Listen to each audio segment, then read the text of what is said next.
Hello students, welcome to Rashtra Defense Academy. My name is Mrigank Bharadwaj and I am your English educator.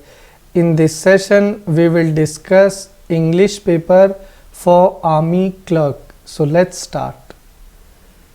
Now first of all, we have a passage. सबसे पहले इसका instruction समझेंगे और फिर passage को पढ़ेंगे. Instruction आपको दिया हुआ है, read the passage carefully and choose the best answer to each of the 4 alternatives. Passage को अच्छे से पढ़कर जो क्वेश्चन हमसे पूछे गए हैं उनके अंदर से जो बेस्ट आंसर हमें लगता है वो बताना है. तो आइए पैसेज पढ़ते हैं. हमें दिया है, the habit of reading is one of the greatest resources of mankind and we enjoy reading books that belong to us much more than if they are borrowed. Author बोल रहा है कि जो पढ़ने की आदत है वो मैनकाइंड के लिए एक बहुत बड़ा रिसोर्स है, क्योंकि हम लोग जब भी अलग अलग तरीके की बुक्स पढ़ते हैं तो उनसे हमें काफ़ी नॉलेज मिलता है. And we enjoy reading books that belong to us much more than if they are borrowed. और हमें वो किताबें ज़्यादा पढ़ने में मज़ा आता है जो हमारी खुद की हैं, बजाय वो कि हम किसी से मांग के पढ़ते हैं. A borrowed book is like a guest in the house. It must be treated with great care and attention. जो किसी से मांग कर लाई गई किताब है वो घर में एक मेहमान की तरह होती है और उसका हमें बहुत ज़्यादा ध्यान रखना पड़ता है. You must see that it sustains no damage. It must not suffer while under your roof. जब भी हम कोई किताब अपने दोस्त से भी मांग कर लाते हैं तो हम उसका पूरा ध्यान रखते हैं कि जब तक वो किताब हमारे पास है उसको कुछ नुकसान ना पहुंच जाए, उसका कोई पेज ना फट जाए. ठीक है. You can not use it familiar, you can not leave it carelessly, you can not mark it, you can not turn down the pages and then some day you really ought to return it. ना तो हम उस पर कोई pen से mark कर सकते हैं, ना उसको हम लोग कहीं पे रख के भूल सकते हैं क्योंकि आपके पीछे से हो सकता है कोई उसको ख़राब कर दे, ना ही हम लोग उसके पेजेस को मोड़ सकते हैं. तो इस तरीके की दिक्कतें हमारे साथ होती है उस किताब को लेकर जो हमने किसी से मांग कर ली है, और फिर किसी दिन हमें उसको वापस भी लौटाना होता है जिससे हमने वो ली है. But your own books belong to you, you treat them with that affectionate intimacy. लेकिन जो आपकी किताबें होती हैं वो आपकी ही होती हैं और आप उनको बहुत ही प्रेम से, प्यार मोहब्बत से रखते हैं. Books are for use not for show. You should own no book that you are afraid to mark up और afraid to place on the table. किताबें जो है वो शो के लिए नहीं होती है, दिखावे के लिए नहीं होती है. अगर आपके पास कोई किताब है तो आप उसके अंदर, आपके पास ऐसा होना चाहिए आप उसके अंदर कुछ मार्क कर सकें, कुछ लिख सकें या बिना डरे उसको टेबल पे रख सकें. Wide open and face down. भाई किताब है तो पढ़ने के लिए, थोड़ी कोई शो केस की तो चीज़ है नहीं कि भाई उसको सजा धजा के रख दिया. आप उसको पढ़ेंगे तो पेड़ भी उस पर मुड़ेंगे, पेन से उस पर आप मार्किंग भी करेंगे. A good reason for marking favourite passages in books is that this practice enables you to remember more easily the significant sayings to refer them quickly. अब देखिए, मार्किंग अक्सर हम लोग इसलिए करते हैं जब भी आप भी कोई किताब पढ़ते हैं या नोट्स पढ़ते हैं तो जो इंपॉर्टेंट चीज़ है उसको आप मार्क करते हैं, हाईलाइट करते हैं, ताकि जब आप उसको दोबारा रिवाइज करें तो वो चीज़ आपको फटाफट से याद आए. To refer them quickly. Then in later years it is like visiting a forest where you once blazed a trial. और फिर आगे के सालों में ऐसा इस तरीके से होता है कि जब आप दोबारा उस किताब को पढ़ते हैं तो आपको ऐसा प्रतीत होता है कि आप किसी जंगल में हैं जहाँ पर आपने एक बार काफ़ी सफ़र किया था. ठीक है. तो ये किताब को रखने, किताब को पढ़ने, किसी से मांग कर लाई गई किताब के ऊपर क्या प्रतिक्रिया होती है, इसके ऊपर ऑथर ने पूरा पैसेज लिखा है. क्वेश्चन से शुरुआत करते हैं. पहला क्वेश्चन आपको दिया हुआ है, borrowed book is like a guest in the house because. किसी से उधार ली गई किताब घर में एक मेहमान की तरह होती है. ऐसा इसलिए क्योंकि it should be treated formally, it can not be damaged, it suffers when with you, it is not familiar with you. तो मेहमान की तरह इसलिए होती है because it should be treated formally, क्योंकि हमको उसको बहुत फॉर्मल तरीके से ट्रीट करना पड़ता है. जब वो किताब हमारे पास है उसमें कुछ प्रॉब्लम नहीं हो जाए, कुछ ख़राब नहीं हो जाए, पेज नहीं फट जाए, तो इस तरीके का ध्यान हमको रखना पड़ता है. तो हम उसके साथ फॉर्मल ट्रीटमेंट करते हैं. तो यहाँ पे हमारा ए ऑप्शन करेक्ट आंसर बनेगा. क्वेश्चन नंबर 2 देखिए, पंक्चुअलनेस मीन्स, पंक्चुअलनेस का मतलब होता है दोस्तों कि आप बहुत सतर्क हैं, ठीक है, समय को लेकर भी, हर चीज़ को लेकर।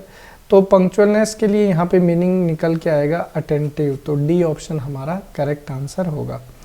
क्वेश्चन नंबर 3 की अगर बात करें तो पूछा गया है वी ट्रीट आर बुक्स, हमारी खुद की जो पर्सनल किताबें होती हैं उनको हम लोग किस तरीके से रखते हैं, carelessly with familiarity that removes formality in a manner not to be used with fear to mark them. तो जो हमारी किताबें होती हैं उनके साथ हम लोग फेमिलियर रहते हैं और वहाँ पे कोई फॉर्मल बिहेव नहीं करते, उसके अंदर हम मार्किंग भी कर देते हैं, पेज भी मोड़ देते हैं, टेबल पे भी रख देते हैं।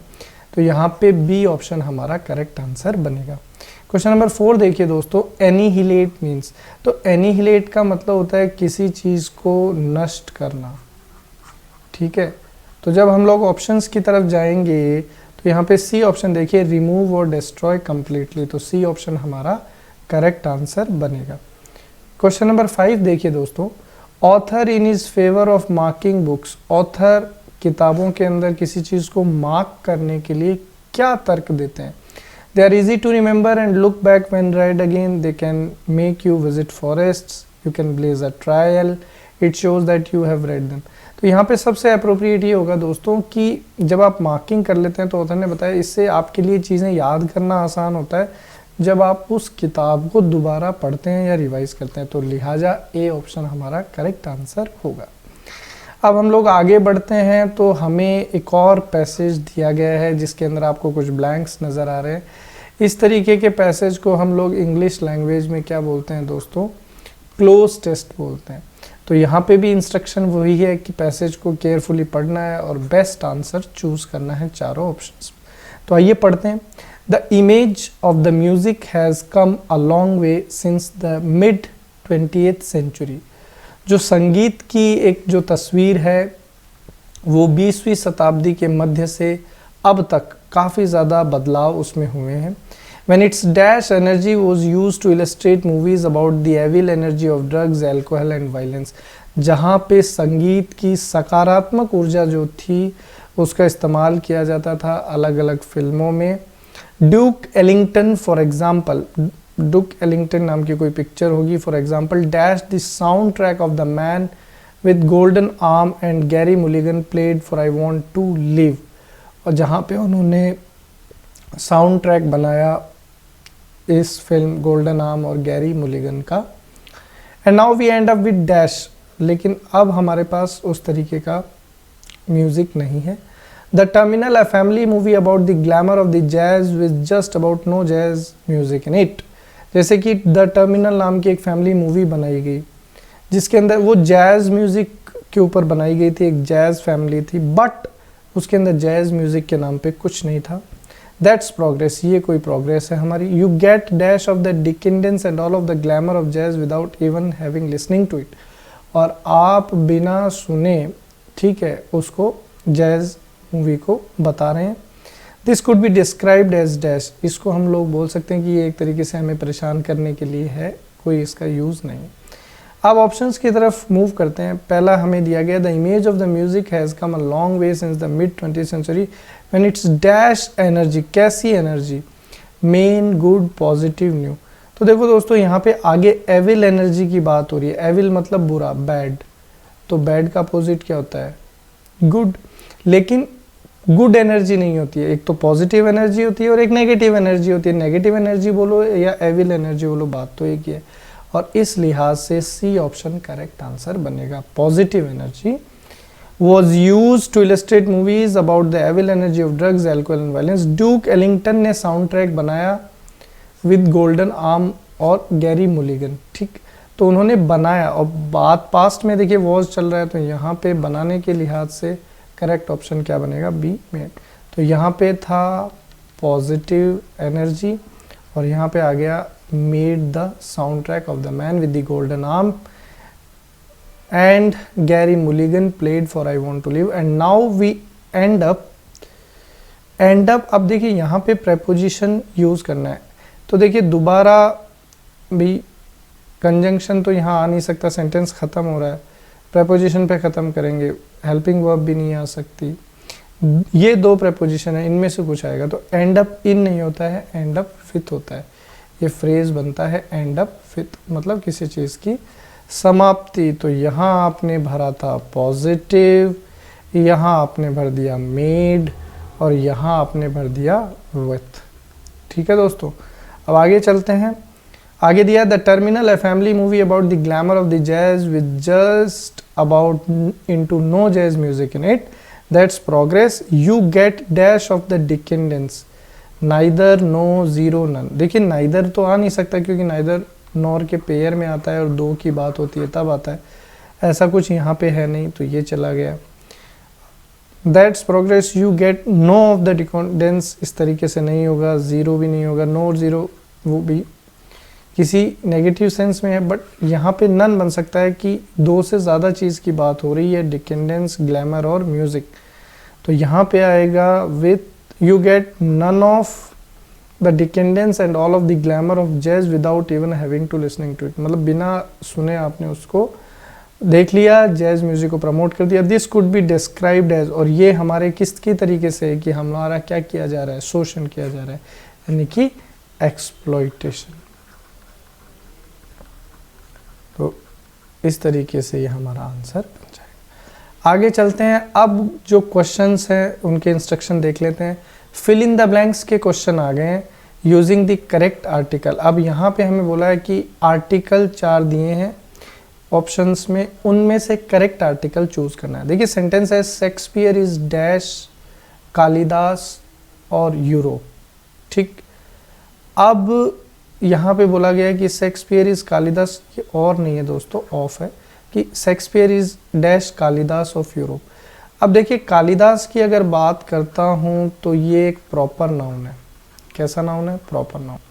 प्रॉपर नाउन को हमने यहाँ किसकी तरह इस्तेमाल किया है? कॉमन नाउन की तरह, क्योंकि आपने शेक्सपियर को कालिदास बना दिया है कहाँ का? यूरोप का। ठीक है दोस्तों, तो कालिदास एक प्रॉपर नाउन है, प्रॉपर नाउन को आपने कॉमन नाउन की तरह इस्तेमाल किया है। तो जब भी हम लोग ग्रामर की शुरुआत करते हैं, नाउन पढ़ते हैं, तो कॉन्सेप्ट है कि जब भी आप प्रॉपर नाउन को कॉमन नाउन की तरह इस्तेमाल करते हैं तो उसके पहले हमेशा आर्टिकल द का यूज़ किया जाता है। This is a very important concept. दोबारा सुनिए, जब भी आप प्रॉपर नाउन को कॉमन नाउन की तरह इस्तेमाल करते हैं तो उस प्रॉपर नाउन के पहले आर्टिकल द लगाना क्या है? कंपलसरी है दोस्तों। और इस कारण यहाँ पे क्या लिखेंगे? द, और कौन सा ऑप्शन करेक्ट आंसर हो जाएगा? Option B. क्वेश्चन नंबर 12 देखिए दोस्तों, fill in the blanks using the correct article. Again हमें एक आर्टिकल यहाँ पे यूज करना है। सेंटेंस है he is dash university professor, कि वह एक विश्वविद्यालय में प्रोफेसर है। अब देखिए university professor, professor noun, university भी नाउन, इसके पहले आर्टिकल लगाना है। तो मैंने आपसे कहा था कि जब भी हम आर्टिकल का यूज़ करते हैं तो जिस वर्ड के पहले हम लोग यूज़ करते हैं उसका प्रोनाउंसिएशन हमें चेक करना पड़ता है। तो देखिए यूनिवर्सिटी की अगर बात करें तो यू दिखने में तो आपको क्या है? वॉवेल है।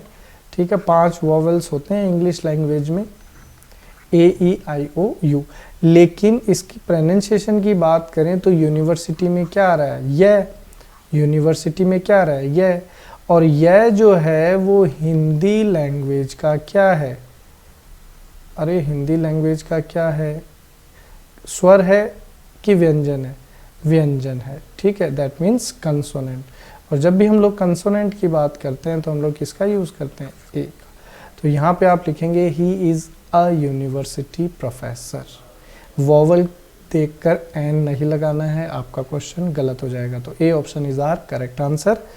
क्वेश्चन नंबर 13 देखिए दोस्तों, he died without dash air. Again correct article लगाना है। अब कुछ लोग इसको हेयर पढ़ेंगे, क्या पढ़ेंगे? हेयर। और जो हेयर पढ़ेंगे वो यहाँ क्या लगा देंगे? ए, और आंसर क्या हो जाएगा? गलत। इसका करेक्ट प्रोनाउंसिएशन है air. First word Hindi language का क्या हो गया? वॉवल, और इससे पहले हम लोग क्या यूज़ करते हैं? एन। तो हमारा आंसर बनेगा ही died without an air. Air Hindi medium students ध्यान देंगे, उत्तराधिकारी को बोलते हैं। ठीक है भाई। Question number 14। अब यहाँ से हमें PQRS के क्वेश्चंस मिले। इंस्ट्रक्शन समझ लीजिए। In each of the following questions there is a sentence of which some parts have been jumbled up. PQRS या जम्बल्ड सेंटेंसेस के नाम से ये क्वेश्चंस आते हैं। इनमें क्या होता है कि हमें एक सेंटेंस के कुछ पार्ट जम्बल्ड करके यानी मिक्स करके दे दिए जाते हैं। You are required to rearrange these parts which are labeled as P, Q, R and S to produce the correct sequence। और हमें इन जम्बल्ड पार्ट को इस तरीके से अरेंज करना है कि हमें एक मीनिंगफुल सेंटेंस मिले। Choose the proper sequence from the 4 alternatives, और जो करेक्ट सीक्वेंस है वही हमें ऑप्शन के तौर पे चूज करना है। तो आइए शुरू करते हैं। आपको दिया गया है व्हेनेवर यू फील, जब भी आप फील करें। तो मैं इसकी एक ट्रिक बता देता हूँ शुरू करने से पहले। ट्रिक है SVO। जब भी आप इस तरीके के कॉम्बिनेशंस आपको बनाने हो PQRS में, जम्बल्ड सेंटेंसेस में, SVO को टारगेट करें। मतलब सबसे पहले किसको ढूंढें? सब्जेक्ट को। फिर कौन आता है? वर्ब। फिर कौन आता है? ऑब्जेक्ट। अब यहाँ एक चीज़ और समझिए दोस्तों, सब्जेक्ट जो है वो या तो नाउन बनेगा या प्रोनाउन, तो उसको खोजने की कोशिश करिए। अब यहाँ पे है व्हेनेवर यू फील, जब भी आप फील करते हैं। तो देखिए सेंटेंस जो है वो आपको शुरू करके दे रखा है, फील एक वर्ब है, तो वर्ब के बाद क्या आना चाहिए? ऑब्जेक्ट आना चाहिए। तो हमें ऑब्जेक्ट यहाँ पे कहीं पे ढूंढना है कि क्या हमारा ऑब्जेक्ट बन सकता है। तो देखो दोस्तों, यहाँ पे इस पॉइंट पे अगर देखें, जो पार्ट एस हमें दे रखा है, तो इसमें आपको एक कंजंक्शन एंड नज़र आ रहा है। तो यहाँ जब वर्ब आप देख चुके हैं फील, तो वर्ब के बाद में ऑब्जेक्ट चाहिए हमें, कंजंक्शन तो आ नहीं सकता, तो एस से हम आंसर की शुरुआत नहीं कर पाएंगे। अगर आर में मैं देखता हूँ तो जस्ट जो है एक प्रेपोजिशन की तरह काम करता है। पी में ऑफ है, ये प्रेपोजिशन है। एट ईज, ठीक है, देखिए एट है प्रेपोजिशन, और प्रेपोजिशन के बाद हमेशा क्या आता है? ऑब्जेक्ट। तो ये पार्ट सबसे अप्रोप्रिएट है यहाँ पे यूज़ करने के लिए। तो इसकी शुरुआत जो है आर से होगी, और आर ए के ऑप्शन में हमें नज़र आ रहा है, इसलिए ए ऑप्शन हमारा करेक्ट आंसर होगा। पूरा सेंटेंस समझिए कि whenever you feel at ease, जब भी आप थोड़ा सा आराम से हों, जस्ट राइट टू मी, आप मुझे केवल लिखिए, and I will give a solution in the next issue of this magazine, और मैं आपको उस समस्या का निदान बताऊंगा मैगजीन के अगले भाग में। इस तरीके से था। क्वेश्चन नंबर 15 देखिए दोस्तों, ही was so kind and generous that, वो इतना ज़्यादा दयालु और उदार था कि, अब देखिए यहाँ पे दैट एक कंजंक्शन है दोस्तों, और कंजंक्शन के तुरंत बाद दूसरा सेंटेंस शुरू होगा, और दूसरा सेंटेंस शुरू होगा तो सेंटेंस की शुरुआत अगेन सबसे पहले कौन होगा? सब्जेक्ट, फिर वर्ब, फिर ऑब्जेक्ट। तो हमें सब्जेक्ट खोजना है। तो देखिए एस में देखें तो हेल्प दे रखा है वर्ब, तो यहाँ से तो नहीं होगा। बट ऑल्सो ये कंजंक्शनल पार्ट है, नॉट ओनली बट ऑल्सो, ये को रिलेटिव कंजंक्शन इंग्लिश ग्रामर में हम लोग पढ़ते हैं। तो यहाँ पे इससे शुरुआत संभव नहीं है, तो ये चला गया, आर चला गया और एस चला गया। अब क्यू में मेड अदर्स दे रखा है, और पी में आपको ही दे रखा है, तो यहाँ से शुरुआत होगी। ही was so kind and generous that he not only helped them himself, कि वह इतना ज़्यादा उदार था कि उसने ना केवल उनकी खुद मदद की, but also made others to do so, बल्कि उन्होंने दूसरों से भी उनकी मदद करवाई। तो he was so kind and generous that he not only helped them himself but also made others do so. तो बी ऑप्शन हमारा करेक्ट आंसर बन गया। क्वेश्चन नंबर 16 देखिए दोस्तों, it plays a significant role dash a teacher और a businessman. ठीक है, कि भाई किसी चीज़ की बात हो रही है कि वो एक बहुत ही इंपॉर्टेंट रोल प्ले करती है, टीचर या व्यापारी। अब तो यहाँ पे देखो इस ट्रिक से इसको सॉल्व कर सकते हैं। देखिए टीचर, बिजनेसमैन, ये सारे प्रोफेशन है, ठीक है, और उसी प्रकार से क्लर्क और पब्लिक मैन, ये भी प्रोफेसर है। पब्लिक मैन मतलब कोई भी गवर्नमेंट एम्प्लॉय, ठीक है दोस्तों, और क्लर्क आप समझते ही हैं अकाउंट का जो काम करते हैं, इस तरीके से। तो जो समाप्ति होगी वो कहीं ना कहीं किस पे हो सकती है? क्यू पे हो सकती है, क्योंकि क्यू में आपको दे रखा है अ पब्लिक मैन, अ क्लर्क, जो ए टीचर और अ बिजनेसमैन के साथ चला जाएगा। तो जो ख़त्म करने की बात है वो किस पे है दोस्तों, आर पे है। तो यहाँ से देखते हैं कि कुछ बन सकता है क्या, कि it plays a significant role in every branch. तो आर से शुरू करते हैं कि it plays a significant role in every branch और department of life, whether one is a public man, a clerk, a teacher और अ बिजनेसमैन। तो यहाँ पे बी ऑप्शन हमारा करेक्ट आंसर बनेगा। क्वेश्चन नंबर 17 देखिए दोस्तों, each sentence has been divided into 4 parts, one part of the sentence contains an error, indicate the part which has the error. अब ये जो क्वेश्चन है दोस्तों, ये ग्रामर बेस्ड क्वेश्चन है। यहाँ पे आपको एक वाक्य दिया गया है और वाक्य में कितने टुकड़े हैं, 4 टुकड़े हैं। किसी भी एक पार्ट में ग्रामेटिकल कोई एरर हो सकता है, हमें उस पार्ट को आइडेंटिफाई करना है, वही हमारा आंसर होगा। अब देखिए यहाँ पे I am fully aware of your sentiments dash that girl, कि मैं पूरी तरीके से सतर्क हूँ आपकी भावनाओं को लेकर उस गर्ल की तरफ। तो सेंटिमेंट भी आप रिलेट करना चाह रहे हैं गर्ल को सेंटिमेंट्स से, तो यहाँ पे रिलेट करने के लिए टू नहीं आता है, टुवर्ड्स नहीं आता है, ये डायरेक्शन के लिए आते हैं। तो यहाँ पे सेंटिमेंट्स फॉर, यानी कि डी ऑप्शन हमारा करेक्ट आंसर बनेगा। क्वेश्चन नंबर 18 देखिए दोस्तों, the patient has not responded dash the treatment, कि जो पेशेंट है उसने रेस्पॉन्ड नहीं किया है किसको, ट्रीटमेंट को। तो रेस्पॉन्ड अपने साथ क्या लेता है, टू। फिक्स प्रेपोजिशन का क्वेश्चन था, तो रेस्पॉन्डेड टू, ए ऑप्शन हमारा आंसर बन जाएगा। क्वेश्चन नंबर 19 देखिए, you shall not escape punishment unless you do not speak the truth, कि आप सजा से बचकर नहीं निकलते जब तक कि आप सच नहीं बोल देते। तो देखो दोस्तों, अनलेस जो है वो एक आपको नेगेटिव मीनिंग देता है, तो जब ऑलरेडी नेगेटिव है तो आगे आपको नॉट लगाने की आवश्यकता नहीं है, तो ये गड़बड़ है।